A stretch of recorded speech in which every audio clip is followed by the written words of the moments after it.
Oi, gente! Bom, eu vou seguir a ordem de pedidos dos vídeos. Hoje eu vou falar sobre trajetória até ser procuradora federal. Eu vou seguir a ordem de pedidos que vocês forem fazendo para mim. Eu fico muito feliz pelo feedback positivo, então eu vou ficar acompanhando o pedido de vocês, anotando tudo direitinho e fazendo novos vídeos de acordo com o pedido de vocês. Bom, como eu já falei para vocês antes, não existe segredo para passar no concurso público.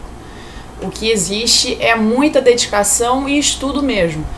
Eu sou um ser humano como qualquer outro, né? Eu, quando ainda estudava para os concursos públicos, eu olhava assim para as pessoas que já tinham sido aprovadas, os meus professores na faculdade, nos cursinhos, até amigos que eram aprovados em concurso, eu já ficava com aquela admiração toda, achando que a pessoa era genial e tudo mais. A pessoa até pode ser genial, mas eu não sou. Eu não fiquei genial porque passei no concurso público.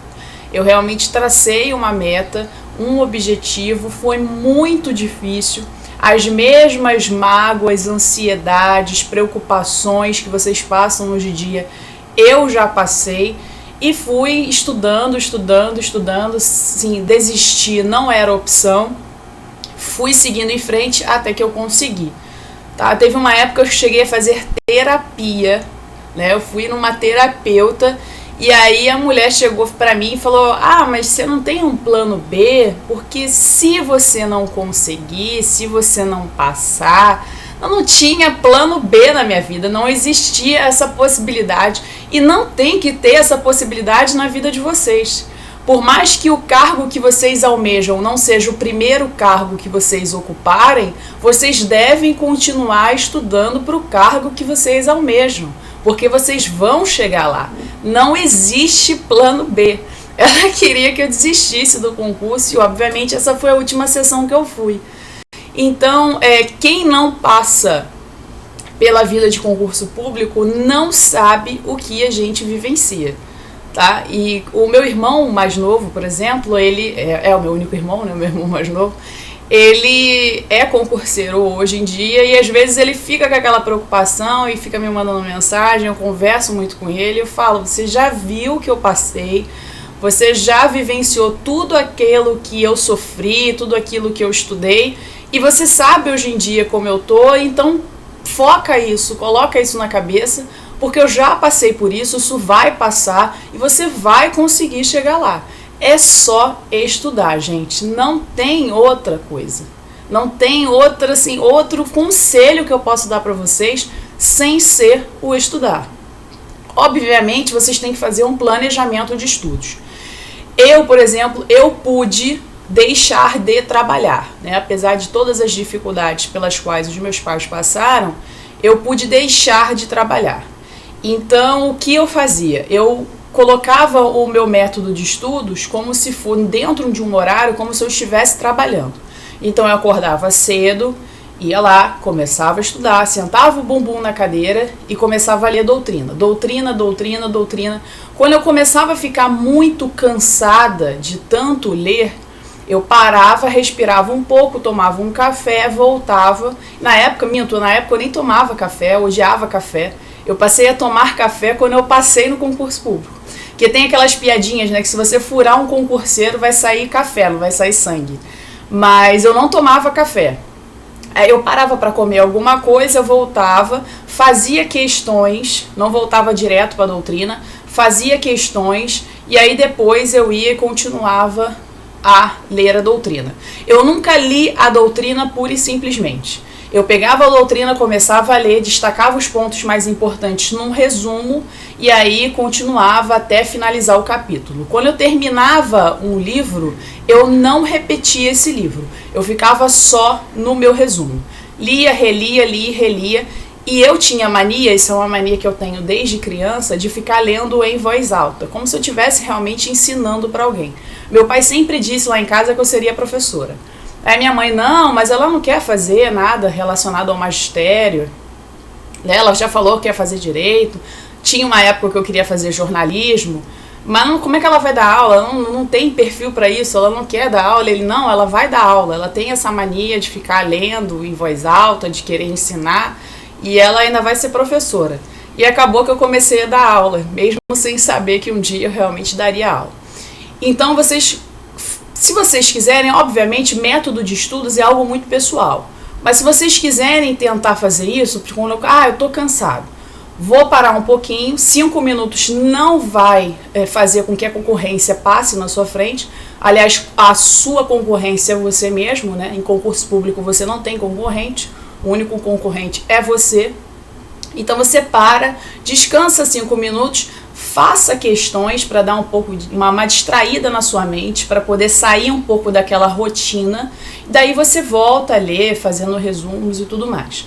Como eu já falei para vocês, não adianta ler 10 mil coisas diferentes. Isso aqui não é prova de mestrado, não é prova de doutorado, isso aqui é concurso público. O que o examinador quer saber de você é o seu conhecimento da lei, da doutrina que ele adota, se ele adotar algum tipo de doutrina, se ele não adotar algum tipo de doutrina, qualquer doutrinador voltado aos concursos públicos, se você está atualizado pelos informativos do STF e do STJ, porque você deve saber o entendimento do STF e do STJ, e se você sabe, e isso é o principal, se você sabe fazer prova.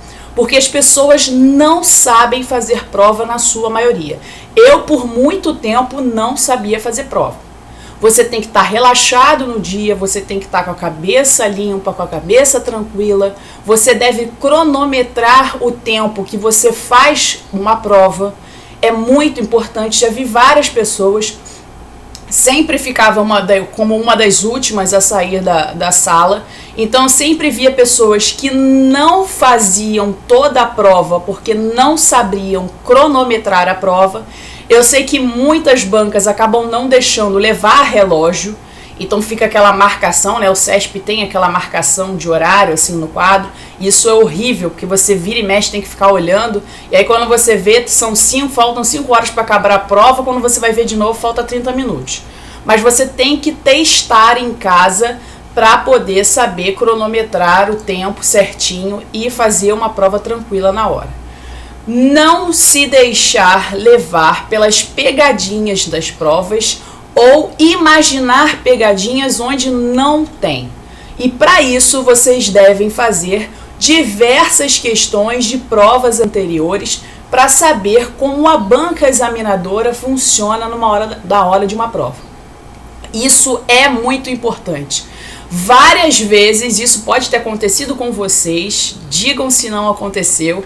Várias vezes eu marcava o gabarito, relia a prova, voltava naquela questão e falava, não, acho que tem uma pegadinha aí, eu acho que é a letra C em vez da letra B, e era a letra B. Eu tinha marcado certo e marquei pela errada, porque eu ficava imaginando toda uma dificuldade, toda uma doutrina na minha cabeça e achava que ali estava errado alguma coisa e acabava mudando. E era pura e simplesmente aquilo ali, acabou, não tinha pegadinha, não tinha nada. Eu coloquei pelo em cabeça de ovo. Isso uma amiga minha chamava de síndrome da bagagem lotada. Eu achava engraçado isso. Você estuda tanta doutrina, tantas teses diferentes sobre o mesmo tema, que quando chega numa prova objetiva, você começa a refletir sobre todas aquelas teses e acaba achando, não, mas aqui é assim, não, mas pode ser, e aí acaba marcando errado, em vez de ir no puro e simples. Era aquela coisa simples, fácil de entender. Vou dar como exemplo.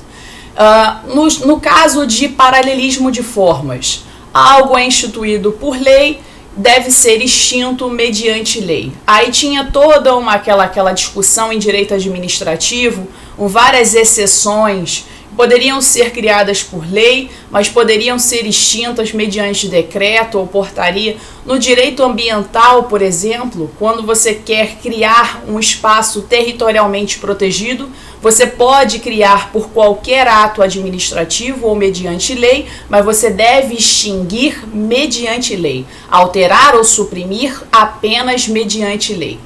No começo dos meus estudos, se eu ficasse com esse tipo de informação pura e simples, eu acertaria uma prova tranquilamente. Mas aí você começa a pensar no paralelismo das formas. Ah, mas se for por portaria, não podia ser por portaria? Aí tem aquele doutrinador que defende isso. Ele é minoritário, mas existe essa possibilidade. E aí você começa a refletir sobre outras situações e acaba errando na hora da prova. Quando era pura e simplesmente, pode criar por qualquer ato, extinguir mediante lei. Então, façam questões para vocês deixarem um pouco dessas dúvidas e devaneios, essa síndrome da bagagem lotada de lado e vocês acertarem, serem objetivos, irem no ponto que o examinador quer. É isso, gente. A minha trajetória para ser procuradora federal, o vídeo já está bastante grande, mas não foi nada além de estudar. Todas as mágoas, todos os anseios, todas as tristezas. O meu travesseiro já escutou muito do meu choro, muito da minha reflexão, por que eu fiz isso, por que eu escolhi concurso público. Já sofri muita coisa, já fiz um outro vídeo para vocês contando sobre isso. Então já passei por muita coisa na minha vida e cheguei até aqui. Eu não sou rica, nenhum servidor público é rico, mas eu tenho hoje uma tranquilidade financeira que eu não trocaria por nada nesse mundo. Tem até uma piadinha, me mandaram essa semana, numa piadinha escrita assim: entre um namoro e um cargo público, o que você prefere? O estadual ou o federal? Então, deixem os problemas de lado, esqueçam um pouco os problemas alheios, né? Porque às vezes os problemas familiares acabam afetando a gente. Já falei pra vocês, de uma certa forma, vocês têm que ser um pouco egoístas mesmo. Deixem de lado todas aquelas fofocas, aquelas maldadezinhas que algumas pessoas falam pra gente, de que o fulano estudou 3 meses e já passou para ser juiz, e você tá aí há 1 ano, 2 anos, 3 anos estudando até agora, nada de concurso público, nada de cargo, nada de nada. Esqueçam isso, foquem em vocês, pensem no futuro e pensem que vocês vão chegar lá. Ninguém que está num cargo público é genial. As pessoas estudaram, as pessoas se esforçaram e as pessoas conseguiram chegar no objetivo delas, e é o que vocês vão conseguir na vida de vocês. Muito boa sorte, já falei para vocês, mandem o convite de posse que eu vou estar lá. Um beijo grande. Tchau, tchau.